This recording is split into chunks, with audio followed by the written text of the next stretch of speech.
ഇത് ഗുരുദേവൻ വിശ്രമിച്ചിരുന്ന മുറി.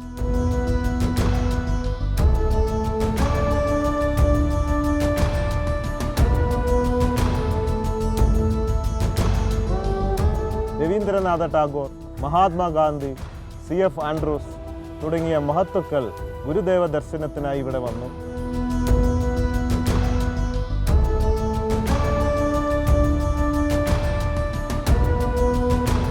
മഹാഗുരുവിൻ്റെ മഹാസമാധിയും ഇവിടെയായിരുന്നു. വൈദിക മഠം.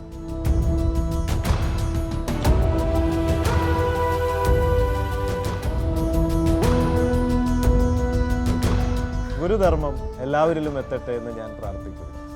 മഹാഗുരു അഭിമാനപൂർവ്വം സമർപ്പിക്കുന്നു.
കാൽക്കൽ.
നാണു പോയി എന്തെങ്കിലും കഴിക്കേ.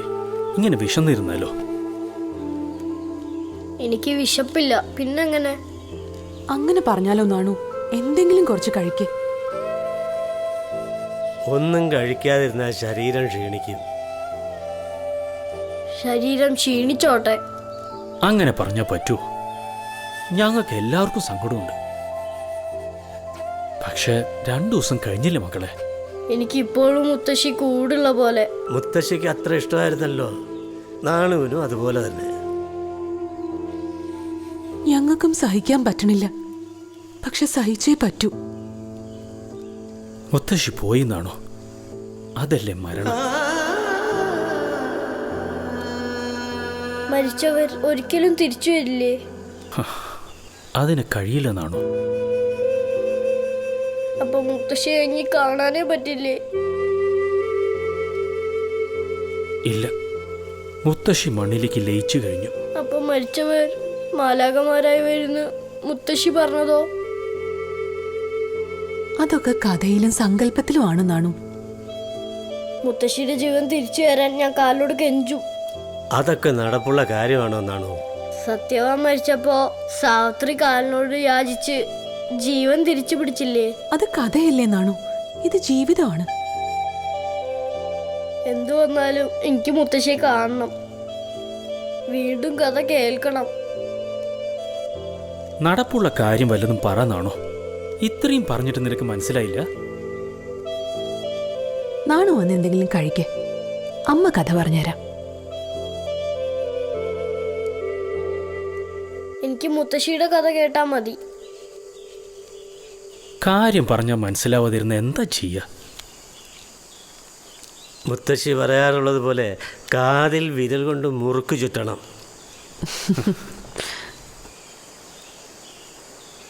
അതെ, അവനെ അങ്ങ് വിട്ടേക്ക്. അവൻ വന്നോളും. നിങ്ങൾ വാ. കാലം മറയ്ക്കാത്ത മുറിവുകളുണ്ടോ? വാ.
പടിഞ്ഞാറ് കറുത്ത് വരണ കാലം മറന്നു.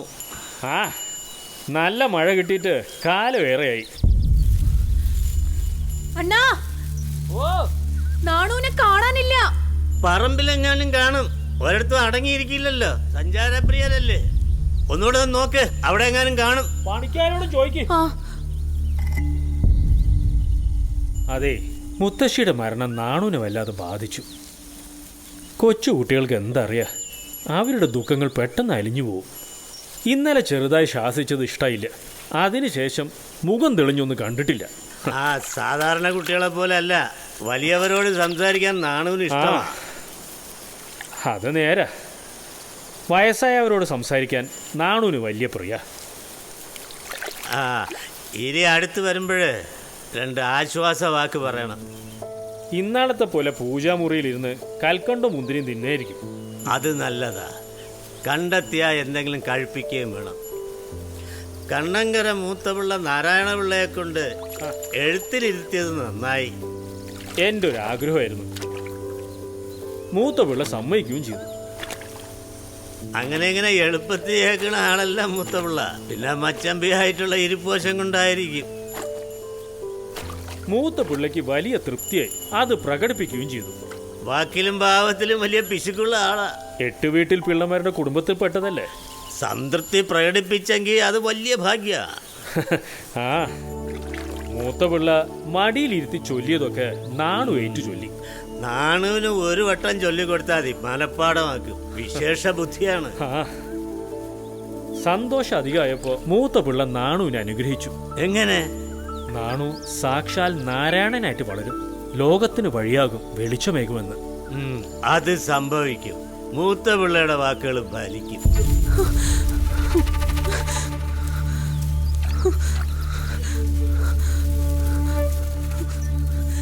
നാണുവിനെ കാണുന്നില്ല.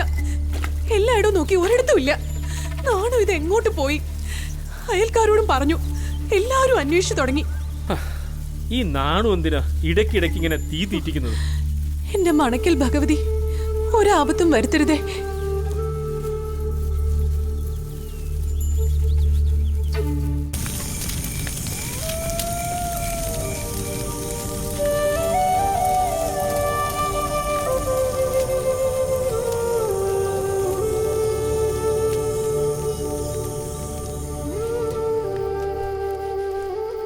മച്ചമ്പി, ആരാ വരണല്ല?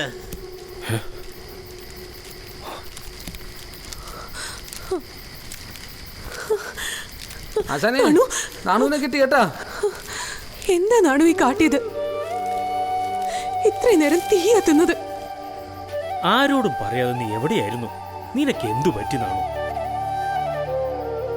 ഞങ്ങൾ ചെല്ലുമ്പോ കാട്ടിന്റെ നടുവിൽ ധ്യാനിച്ചിരിക്കുകയായിരുന്നു. വല്ലാതെ പേടിപ്പിച്ചല്ലോ നാണു. എന്തിനാ ഇതൊക്കെ? ആരെ തോൽപ്പിക്കുക? മറ്റാരെയും തോൽപ്പിക്കാനല്ല, എന്നെ തോൽപ്പിക്കാൻ മാത്രം. അതെന്തിന്? മുത്തശ്ശിയുടെ മരണത്തിൽ സങ്കടപ്പെട്ട് എല്ലാവരും നെഞ്ചത്തടിച്ച് നിലവിളിച്ചു. അത് പിന്നെ മരണം ദുഃഖമല്ലേ മക്കളെ? 2 ദിവസം കഴിഞ്ഞപ്പോ കളിയും ചിരിയും. മുത്തശ്ശി എല്ലാരും എത്ര വേഗം മറന്നു. മറന്നതല്ല നാണു ആരും. മറന്നില്ലെങ്കിൽ പിന്നെ എങ്ങനെ കളിയും ചിരിയും വരും? എനിക്കൊരിക്കലും മറക്കാനാവില്ല മുത്തശ്ശിയെ. ആ കഥകളെ, ആ ദുഃഖം മറക്കാനാ ഒറ്റയ്ക്കിരുന്ന് പ്രാർത്ഥിക്കാൻ ഞാൻ കാട്ടി പോയത്. നീ സിദ്ധാർത്ഥ കുമാരനെ പോലെയാണ് നാണു. ഇരുവരെയും മരണം ചിന്തിപ്പിച്ചു വലച്ചു. അതിൻ്റെ പൊരുളറിയാൻ ആത്മായാനം നടത്തി. എഴുത്തിനിരുത്തിയ മൂത്ത പിള്ള അനുഗ്രഹിച്ചു തോർത്തു പോകുന്നു. നാണു നാരായണനാണെന്ന്, ദുഃഖത്തിന്റെ നാരായവേര് നാണു കണ്ടെത്തുമെന്ന്.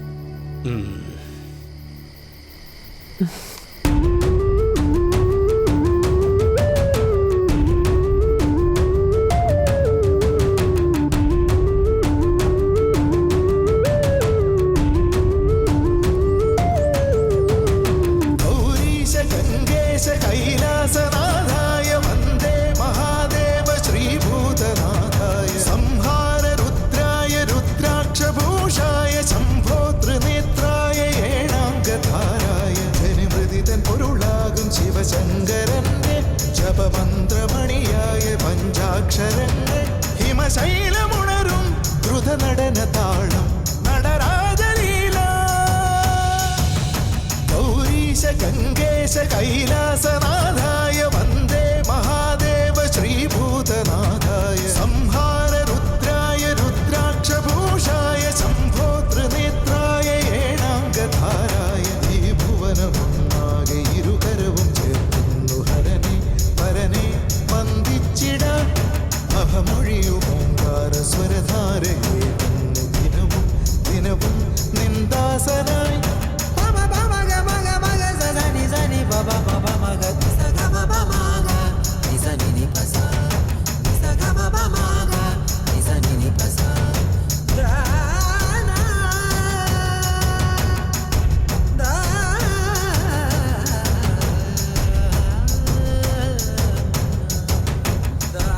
നിൽക്ക്.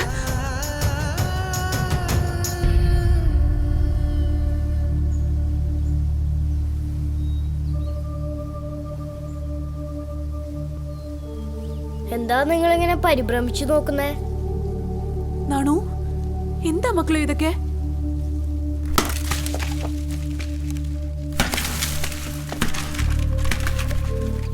നാണു, നിന്നെ നാണഭക്തരെന്ന് പലരും കളിയാക്കുന്നുണ്ടല്ലോ. അതിൽ നിനക്ക് നാണക്കേടൊന്നുമില്ലേ? നാണിക്കുന്നത് എന്തിന്? സന്തോഷിക്കല്ലേ വേണ്ടത്? കളിച്ചും ചിരിച്ചും രസിക്കേണ്ട പ്രായത്തിൽ ഭസ്മവും ചന്ദനവും നെറ്റിയിലും കൈകളിലും വാരിപ്പൂശി നടക്കുകയാണോ? ഭസ്മവും ചന്ദനവും ശരീരത്തിന് നല്ലതാണെന്നാ വൈദ്യരമ്മാവും പറയുന്നത്. അത് ശരിയായിരിക്കാം. പക്ഷെ ജപമാലയും അണിഞ്ഞ് കയ്യിൽ പുരാണ ഗ്രന്ഥങ്ങളും ഏന്തി നടക്കുന്നത് കാണുമ്പോ ഞാനല്ലേ അതൊക്കെ അണിയുന്നത്? അതിന് കാണുന്നവർക്ക് എന്താ ഛേദം? ഒളിഞ്ഞും തെളിഞ്ഞും കളിയാക്കുന്നത് കേൾക്കുമ്പോ അമ്മയ്ക്കൊരു വിഷമം. അമ്മ വിഷമിക്കേണ്ട. ഈ അമ്മയ്ക്ക് എന്റെ ഗതിയെ കുറിച്ച് ഒന്നും അറിയില്ല. ശരിയാണോ? അമ്മയ്ക്ക് ഒന്നും അറിയില്ല. ചില കാര്യങ്ങൾ കാണുമ്പോ നിന്നെക്കുറിച്ച് അഭിമാനം തോന്നും. എങ്കിലും പ്രായത്തിനൊത്ത ഭക്തി പോരെ. ഭക്തിക്ക് പ്രായമുണ്ടോ? നിന്നോട് തർക്കിക്കാൻ പറ്റില്ല. എങ്കിലും ഒരു കാര്യം ഓർക്കണം, നിനക്ക് സഹോദരിമാരുണ്ട്. അത് പ്രത്യേകം പറയണോ? എനിക്കറിയില്ലേ. അവരുടെ കാര്യങ്ങൾ നോക്കി നടത്തേണ്ട ആളാ, അത് മറക്കരുത്. ഭൂമി സ്വയം കറങ്ങുകയാണ്. ആരും കറക്കി വിടേണ്ടതില്ല. എല്ലാം സമയം സംഭവിക്കും. എല്ലാം ദൈവനിശ്ചയം പോലെ നടക്കില്ലേ? പിന്നെന്തിനമ്മ വിഷമിക്കണം?